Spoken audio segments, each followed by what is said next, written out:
എൻ്റെ പേര് ഗ്രേസ് ജോയി. ഞാൻ കോഴിക്കോട് ജില്ലയിലെ ചെമ്പോടോ ഇടവകയിൽ നിന്നാണ് വരുന്നത്. ഞാനിവിടെ ആദ്യമായിട്ട് വരുന്നത് 2022 മാർച്ചിലാണ്. ഞാൻ എൻ്റെ പപ്പയുടെ കൂടെ ഉടമ്പടി എടുക്കാനായിട്ടാണ് വന്നത്. അത് കഴിഞ്ഞിട്ടാണ് ഞാൻ ജർമ്മൻ ഭാഷ പഠിക്കാനായിട്ട് പോകുന്നത്. ജർമ്മൻ ഭാഷ പഠിച്ച് ഞാനൊരു ആവറേജ് സ്റ്റുഡൻ്റാണ്. അപ്പം ജർമ്മൻ ഭാഷ പഠിക്കാമെന്ന് പറഞ്ഞാൽ എനിക്ക് ഭയങ്കര ബുദ്ധിമുട്ടായിരുന്നു. ഞാൻ ചെന്നപ്പം ഞാൻ മാത്രമേ അവിടെ നേഴ്സായിട്ടുണ്ടായിരുന്നുള്ളൂ. ബാക്കി എല്ലാവരും +2 കഴിഞ്ഞ കുട്ടികളായിരുന്നു. എനിക്ക് അവരുടെ കൂടെ മേക്കപ്പ് ചെയ്ത് എടുക്കാൻ പറ്റുന്നില്ലായിരുന്നു. ഞാൻ എഴുതുന്ന എക്സാമൊക്കെ എനിക്ക് വളരെ മാർക്ക് കുറവായിരുന്നു. അപ്പോൾ എനിക്ക് ഭയങ്കര സങ്കടമായി. ഞാൻ വിളിച്ചിട്ട് പറഞ്ഞു എനിക്ക് പറ്റില്ല, എനിക്ക് ജർമ്മൻ പഠിക്കാൻ പറ്റത്തില്ല, ഞാൻ നിർത്തി പോരാന്ന് പറഞ്ഞു. അപ്പോൾ പറഞ്ഞു, നീ അമ്മ മാതാവിൻ്റെ അടുത്ത് പോയതല്ലേ, എൻ്റെ കൂടെ ഉടമ്പടി എടുക്കാൻ വന്നതല്ലേ, അമ്മ നോക്കിക്കോളും, ഒന്നും പേടിക്കാനില്ല എന്ന് പറഞ്ഞ് അങ്ങനെ എന്നെ സമാധാനിപ്പിച്ചു. അപ്പോൾ അങ്ങനെ ഞാൻ ഉടമ്പടി അത് കഴിഞ്ഞ് ഞാൻ B2 വരെ ഫുള്ള് പഠിച്ചു കഴിഞ്ഞു. അത് കഴിഞ്ഞ് ഞാൻ ഫസ്റ്റ് എക്സാം എഴുതാൻ പോയത് പപ്പയുടെ കാശ് രൂപം വെച്ചിട്ടാണ്. ഗോവയെ വെച്ചിട്ടായിരുന്നു എക്സാം. ഞങ്ങൾ കുറേ പേര് പോയതിൽ ഞാനും ഒരു കുട്ടിയും മാത്രം ഒരു മൊഡ്യൂൾ പാസ്സായി, വേറെ ആരും ഒന്നും പാസ്സായില്ല. അപ്പോൾ എനിക്ക് മനസ്സിലായി ഇനി ഞാൻ സ്വന്തമായിട്ട് ഉടമ്പടി എടുക്കണം, എന്നിട്ട് വേണം ഇനി എക്സാം എഴുതാൻ പോകാമെന്ന്. അങ്ങനെ ആ ഒരു മൊഡ്യൂൾ പാസ്സായി. പിന്നെ ഞാൻ 2-3 എക്സാം എഴുതി. ഉടമ്പടി കാശുരൂപവും കൈ പിടിച്ച് നെറ്റി തൈലം പൂശി എക്സാം ഹാളിൻ്റെ പുറത്ത് ഞാൻ ഉപ്പ് വിതറിയൊക്കെയാണ് ഞാൻ എക്സാം എഴുതാൻ പോയത്. പക്ഷേ 2-3 പ്രാവശ്യം എഴുതിയിട്ടും എനിക്ക് ഒരു മൊഡ്യൂൾ പോലും കിട്ടിയില്ല. അപ്പോൾ ഞാൻ ഇങ്ങനെ അമ്മയോട് സങ്കടത്തിൽ പറഞ്ഞു, ഞാൻ ഉടമ്പടി എടുത്തില്ലേ, എല്ലാം കൃത്യമായിട്ട് ചെയ്യുന്നില്ലേ, പിന്നെ എന്താ എനിക്ക് കിട്ടാത്തത്. അപ്പോൾ എൻ്റെ മനസ്സിൽ ഇങ്ങനെ തോന്നി, ഇപ്പോൾ ഉടനെ തന്നെ ഉടമ്പടി എടുത്ത് അപ്പം തന്നെ പുതുക്കുന്നതിന് മുന്നേ നിനക്ക് കിട്ടിക്കഴിഞ്ഞാൽ ചിലപ്പോൾ നീ ഉടമ്പടി അവിടെ നിർത്തിയിട്ട് പോവില്ല, ഇനി ഉടമ്പടിയിലേക്ക് മുന്നോട്ട് പോവില്ലല്ലോ എന്ന് അങ്ങനെ എൻ്റെ മനസ്സ് തോന്നി. അപ്പോൾ എനിക്ക് ഉള്ളിലൊരു ധൈര്യമായി. ഞാൻ വീണ്ടും എക്സാം വേണ്ടി പ്രിപ്പയർ ചെയ്തു. എനിക്ക് റൈറ്റിങ്ങിൻ്റെ മൊഡ്യൂൾ മാത്രമായിട്ട് ഞാൻ എടുത്തു. റൈറ്റിങ്ങിൻ്റെ മൊഡ്യൂളിന് വേണ്ടി ഞാൻ കൊച്ചിയിൽ എക്സാമിന് ചെന്നപ്പോൾ ഉണ്ട് പുതിയ ടോപ്പിക്ക്, ഇതുവരെ എക്സാമിന് വരാത്ത ന്യൂ ടോപ്പിക്കായിരുന്നു. എനിക്ക് ഒന്നും അറിയത്തില്ല. ഞാൻ അമ്മയോട് പറഞ്ഞു, അമ്മേ എനിക്കറിയാൻ പാടില്ല, എൻ്റെ കൈക്ക് പിടിച്ചോ, നമുക്ക് 2 പേർക്ക് കൂടി എക്സാം എഴുതാമെന്ന് പറഞ്ഞ് ഞാൻ എക്സാം എഴുതി. ആ എക്സാം ഹാളിൽ നിന്ന് ഏറ്റവും ആദ്യം എഴുതി കഴിഞ്ഞ് പുറത്ത് വരുന്നത് ഞാനായിരുന്നു. അപ്പോൾ എൻ്റെ കസിൻ ബ്രദറായിരുന്നു കൂടെ നിന്ന്. ഇപ്പം എന്നോട് ചോദിച്ചു, നീ ഇത്ര പെട്ടെന്ന് എക്സാം എഴുതി കഴിഞ്ഞോ എന്ന് ചോദിച്ചു. ഞാൻ പറഞ്ഞു, അമ്മ എൻ്റെ കൂടെ ഉണ്ടായിരുന്നു, ഞാൻ എക്സാം എഴുതിയിട്ട് പോകുന്നെന്ന് പറഞ്ഞു. ഞാൻ ഒട്ടും വിചാരിച്ചില്ല ആ എക്സാം എനിക്ക് പാസ്സാവുമെന്ന്. അതുകൊണ്ട് തന്നെ ഞാൻ അടുത്ത ദിവസം തന്നെ ഒരു ഹോസ്പിറ്റലിൽ നേഴ്സായിട്ട് വർക്ക് ചെയ്യാൻ വേണ്ടി ജോയിൻ ചെയ്തു. അത് കഴിഞ്ഞ് പിറ്റേ മാസമാണ് റിസൾട്ട് വരുന്നത്. റിസൾട്ട് വന്നപ്പം ഞാൻ ആ എക്സാം പാസ്സായി. 60 മാർക്ക് മതി പാസ് മാർക്കെങ്കിൽ 63 മാർക്ക് കിട്ടി. അപ്പോൾ എനിക്കൊരു കോൺഫിഡൻസ് ആയി. അപ്പോൾ ഞാൻ അടുത്ത മാസങ്ങൾ തന്നെ ബാക്കിയുള്ള 2 മൊഡ്യൂൾ എഴുതാനുള്ള ലേസനും സ്പ്രഹനും, അതായത് റീഡിങ്ങും സ്പീക്കിങ്ങിനുമുള്ള ഡേറ്റ് എടുത്തു. അത് 2 ഒരുമിച്ച് ട്രിവാൻഡ്രത്ത് തന്നെയാണ് എടുത്തത് എക്സാം എഴുതാനായിട്ട്. അപ്പം ആ എക്സാം എഴുതിയപ്പോൾ എനിക്ക് കുഴപ്പമില്ലായിരുന്നു, ഈസി ആയിരുന്നു. ഞാൻ വിചാരിച്ചു ഞാൻ ജയിക്കുമെന്ന്.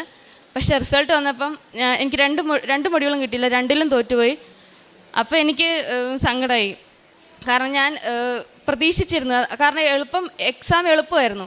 അപ്പോൾ ഞാൻ ഇങ്ങനെ മനസ്സ് വിചാരിച്ചു, എളുപ്പമുള്ള എക്സാം എഴുതി കഴിഞ്ഞാൽ ഞാൻ വീണ്ടും വിചാരിക്കില്ല എൻ്റെ കഴിവുകൊണ്ടാണ് എനിക്കത് കിട്ടിയെന്ന്. അപ്പം ഞാൻ വീണ്ടും പിറ്റേ മാസം തന്നെ അതിനുള്ള എക്സാമിന് ഡേറ്റ് എടുത്തു.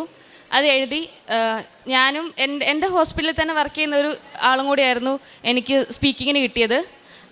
എനിക്ക് തോന്നുന്നില്ല അതിന് മുന്നത്തെ പ്രാവശ്യം ഞാൻ നന്നായിട്ട് പെർഫോം ചെയ്തായിരുന്നു സ്പീക്കിങ്ങിന്. പക്ഷേ എനിക്കിത് ലാസ്റ്റ് എഴുതിയ എക്സാമിന് അത്ര പെർഫോം ചെയ്യാൻ പറ്റിയില്ല. അപ്പോൾ ഞാൻ വിചാരിച്ചു അത് പോയി, എനിക്ക് കിട്ടില്ല എന്ന് വിചാരിച്ചു. പക്ഷേ റിസൾട്ട് വന്നപ്പം ആ എക്സാം ഞാനും പാസ്സായി. എൻ്റെ കൂടെ ഇരുന്ന ആൾ എന്നെക്കാളും മോശമായിട്ടായിരുന്നു പെർഫോം ചെയ്തത്. ഞാൻ പ്രാർത്ഥിച്ചിരുന്നു, ഞങ്ങൾ 2 പേരും പാസ്സാവണമെന്ന് ഞാൻ പ്രാർത്ഥിച്ചിരുന്നു. അത് ഞങ്ങൾ 2 പേരും പാസ്സായി. അങ്ങനെ ഞാൻ B2 ഫുൾ കംപ്ലീറ്റ് ചെയ്തു. അത് കഴിഞ്ഞപ്പോഴാണ് അടുത്ത ടാസ്ക്കായിട്ട് വരുന്നത്. എനിക്ക് ഇൻ്റർവ്യൂ ഉണ്ട്. എൻ്റെ കൂടെയുള്ള എല്ലാവർക്കും ഇൻ്റർവ്യൂ ഉണ്ടായിരുന്നത് ജർമ്മനിലായിരുന്നു. പക്ഷേ അവരോട് ജസ്റ്റ് സെൽഫ് ഇൻട്രൊഡക്ഷനും അതേപോലെ എന്തിനാണ് ജർമ്മനിലേക്ക് വരുന്നതെന്ന് മാത്രമേ ചോദിച്ചിട്ടുണ്ടായിരുന്നുള്ളൂ. പക്ഷേ എന്നോട് വന്നപ്പം ഫുൾ മെഡിക്കൽ ടേംസ് ആയിരുന്നു. ഞാൻ വർക്ക് ചെയ്യുന്ന ഡിപ്പാർട്ട്മെൻറ്റിനെ കുറിച്ച്, അവിടെ എന്തൊക്കെ ടൈപ്പ് കേസുകളാണ് വരുന്നത്, അങ്ങനെ ഫുള്ള് ജർമ്മനിൽ ചോദിച്ചു. B2 ജർമ്മൻ പാസ്സായതുകൊണ്ട് മാത്രം മൊത്തം കംപ്ലീറ്റ് ചെയ്ത് നമുക്ക് മെഡിക്കൽ ടേംസ് ഒന്നും പറയാൻ പറ്റില്ലല്ലോ. അപ്പോൾ എനിക്ക് അത് കിട്ടിയില്ല. അവരെന്നോട് പറഞ്ഞു മോശം പെർഫോമൻസ് ആണ്, ഇതുകൊണ്ട് കാര്യമില്ല, ഇവിടെ വന്നിട്ട് കാര്യമില്ല എന്നൊക്കെ പറഞ്ഞു. എന്നിട്ട് അവരെനിക്കൊരു ചാൻസ് കൂടെ തരാമെന്ന് പറഞ്ഞു. അപ്പോൾ 1 മാസം കഴിഞ്ഞ് അവരെനിക്കൊരു ചാൻസ് കൂടെ തന്നു. ഞാൻ അമ്മയോട് പറഞ്ഞു, അമ്മ ഇത് ഞാൻ 2-2.5 വർഷം എടുത്തു ഞാൻ ഇത്രയും B2 പഠിച്ച് എക്സാം എഴുതി ഇവിടം വരെ എത്താൻ. ഇനിയും പോയി കഴിഞ്ഞാൽ എൻ്റെ വർഷം പോവും, എനിക്കിനി സമയമില്ല. അപ്പം ഞാൻ അമ്മയോട് പറഞ്ഞു, അമ്മയുടെ കാശ് രൂപ ഞാൻ മുറുക്കെ പിടിച്ചു. ഞാൻ ഓൺലൈനായിട്ടായിരുന്നു ഇൻ്റർവ്യൂ. ഞാൻ ഇരുന്ന ടേബിളിൽ ഉപ്പിട്ട് എൻ്റെ നെറ്റിയിൽ കുരിശ് വരച്ച്, എൻ്റെ ഫോണിൽ കുരിശ് വരച്ച് ഞാൻ അവിടെ നിന്ന് ഇൻ്റർവ്യൂ അറ്റൻഡ് ചെയ്തു. എനിക്കറിയത്തില്ല, ഞാനല്ല ഇൻ്റർവ്യൂ അറ്റൻഡ് ചെയ്ത്, എനിക്ക് പറഞ്ഞത് വേറെ ആരോ പറഞ്ഞു തന്നു. ഞാൻ എല്ലാ ഉത്തരങ്ങളും പറഞ്ഞു. അപ്പോൾ എന്നോട് പറഞ്ഞു, ഗ്രേസ് കഴിഞ്ഞ പ്രാവശ്യത്തെ ആളാണ് താനെന്ന് ഞങ്ങൾക്ക് വിശ്വസിക്കാൻ പറ്റുന്നില്ല, നന്നായിട്ടുണ്ട്, ബാക്കി കാര്യങ്ങൾ ചെയ്തോളൂ എന്ന് പറഞ്ഞു. അങ്ങനെ കഴിഞ്ഞ മാസം 26-ാം തീയതി ഞാൻ വിസ ഇൻ്റർവ്യൂവിന് പോയി. അവിടെ പോയപ്പോൾ ഞാൻ ഇതുപോലെ അതിൻ്റെ പുറത്ത് ഉപ്പിട്ട് നെറ്റി തൈലം പൂശി തന്നെയാണ് പോയത്. അത് കഴിഞ്ഞ് ഈ മാസം 7-ാം തീയതി, ഡിസംബർ 7-ാം തീയതി അമ്മയുടെ പ്രതിഷേധത്തിന് അതേ ദിവസം എനിക്ക് വിസ അടിച്ച് കയ്യിൽ കിട്ടി. എനിക്ക് 31-ാം തീയതി ടിക്കറ്റാണ്, ഞാൻ ജർമ്മനിക്ക് പോകും. അതേപോലെ എൻ്റെ പ്രേക്ഷിത പ്രവർത്തനങ്ങളായിട്ട് ഞാൻ കൃപാസനം പത്രം ആദ്യം കൊടുത്തുകൊണ്ടിരുന്ന അടുത്ത വീടുകളിലായിരുന്നു. അത് കഴിഞ്ഞിട്ട് ഞാൻ എക്സാമിന് പോകുമ്പം പത്രം കൈ പിടിക്കും. പത്രത്തിൻ്റെ മുകളിൽ ഞാൻ അമ്മയുടെ പ്രദക്ഷിണത്തിൻ്റെ സാക്ഷികളായി ഞങ്ങളെ ഉയർത്തണമെന്ന് എല്ലാ പത്രത്തിൻ്റെയും മേലിൽ കൂടെ ഞാൻ എഴുതി വെച്ചിട്ടുണ്ടായിരുന്നു. അതെന്ന് വെച്ചിട്ടുണ്ടെങ്കിൽ ചിലപ്പോൾ എല്ലാവരും പത്രം വായിക്കത്തില്ല. പത്രം വായിച്ചില്ലേ പോലും എന്തായാലും പേന കൊണ്ട് മേലെ എഴുതി വെച്ചിരിക്കുന്ന എല്ലാവരും ഒന്ന് നോക്കൂന്ന് എനിക്ക് ഉറപ്പായിരുന്നു. അപ്പം അങ്ങനെയെങ്കിലും ഒരു പ്രാർത്ഥന അത് ആയി വരുമെന്ന് ഞാൻ പ്രതീക്ഷിച്ചു. അതേപോലെ പത്രം കൊടുക്കുമ്പോഴും ഒരു ചേട്ടൻ എന്നോട് പറഞ്ഞു, ഈ പത്രം കൊടുക്കുന്നതിലും നിങ്ങൾ വല്ല ആ മണിപ്പൂർ സംഭവങ്ങളൊക്കെ നടക്കുന്ന സമയത്ത് എന്നോട് പറഞ്ഞു, പത്രം കൊടുക്കുന്നതിലും നിങ്ങൾ മണിപ്പൂരിനെക്കുറിച്ച് എന്തെങ്കിലും നല്ലത് അവർക്ക് ചെയ്യാൻ വേണ്ടി അതിനെക്കുറിച്ച് സംസാരിക്കാനൊക്കെ പറഞ്ഞു. അതൊക്കെ കേട്ടപ്പോൾ എനിക്ക് സന്തോഷമായി. കാരണം അച്ഛൻ പറയാറുണ്ട്, ആരെങ്കിലും നമ്മളെ എതിർത്ത് പറയുമ്പോഴാണ് നമുക്ക് അതിൽ കൂടുതൽ നന്മ കിട്ടുന്നതെന്ന്. അപ്പോൾ ഞാൻ വിചാരിച്ചു അതെനിക്കുള്ളൊരു പ്ലസ് പോയിൻ്റ് ആയിട്ട് തന്നെ ഞാൻ വിചാരിച്ചു. അത് കഴിഞ്ഞ് പിന്നെ ഞാൻ പ്രേക്ഷിത പ്രവർത്തനം ചെയ്യാനായിട്ട് ഞങ്ങളുടെ അടുത്തൊരു വൃദ്ധസദനമുണ്ട്.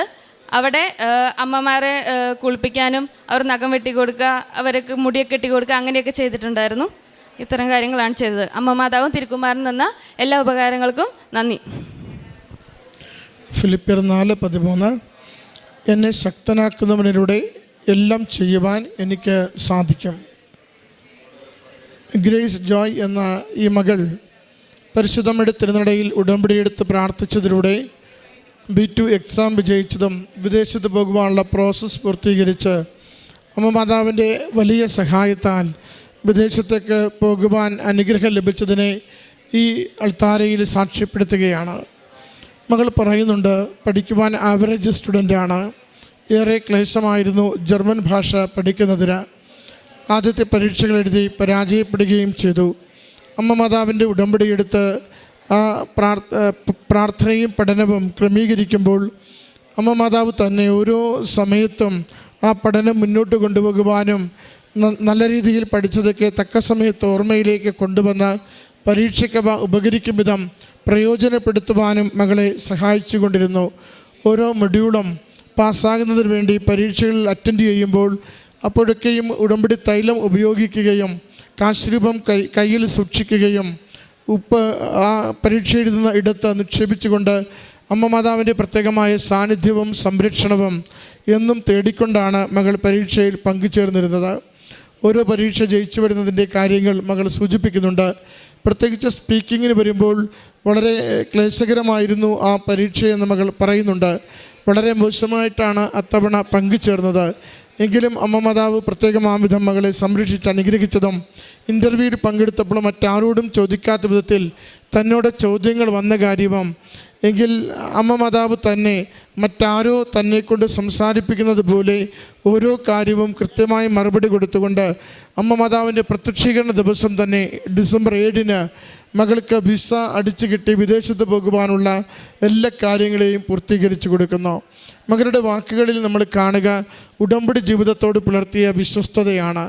ഏറ്റവും ശാന്തതയോടെ സന്തോഷത്തോടെ ഉടമ്പടിയുടെ ഓരോ കാര്യവും നന്നായി ചെയ്യുന്നതിന്, പ്രത്യേകിച്ച് നമ്മൾ പലപ്പോഴും പുറകോട്ട് മാറുന്ന മടിക്കുന്ന പ്രേക്ഷിത പ്രവർത്തനം, കൃപാസനം, പത്രം മറ്റുള്ളവർക്ക് പറഞ്ഞു കൊടുക്കുവാനുള്ള നമ്മുടെ തന്നെ സ്റ്റാറ്റസ് അല്പം കുറച്ചുകൊണ്ട് നമ്മൾ പുറത്തേക്ക് ഇറങ്ങിച്ചെല്ലുന്ന ആ ഒരു വലിയ പ്രവൃത്തിയിൽ ക്രിസ്തുവിനെ അറിയുവാനും അറിഞ്ഞവർക്ക് അത് ആഴപ്പെടുത്തി കൊടുക്കുവാനുമുള്ള ആ നല്ല പ്രവൃത്തിയിൽ വളരെ സന്തോഷത്തോടു കൂടി മകൾ പങ്കുചേർന്നതിനെക്കുറിച്ച് അതിൽ തന്നെ ഓരോ പത്രത്തിന് പുറത്തും എന്നെ പ്രത്യക്ഷീകരണത്തിന് സാക്ഷിയാക്കണമേ എന്നൊരു പ്രാർത്ഥനാവാചകം എഴുതിയിട്ടുകൊണ്ട് പത്രം വായിച്ചില്ലെങ്കിലും ആ ഒരു പ്രാർത്ഥന വായിച്ചുകൊണ്ട് അമ്മ മാതാവിലേക്ക് ജീവിതം ചേർത്ത് നിർത്തുവാൻ ഓരോരുത്തരെയും പ്രചോദിപ്പിച്ച മകളുടെ രീതികളെക്കുറിച്ചൊക്കെ മകൾ സംസാരിക്കുന്നുണ്ട്. പ്രിയമുള്ളവരെ, ഉടമ്പടിയോട് ചേർന്ന് ജീവിക്കുമ്പോൾ എന്താണോ എങ്ങനെയാണോ വിശേഷബുദ്ധിയായി നാം അതിനെ കാണുകയും അതിനുവേണ്ടി നമ്മളെ തന്നെ ആത്മസമർപ്പണം ചെയ്യുകയും ചെയ്യുക.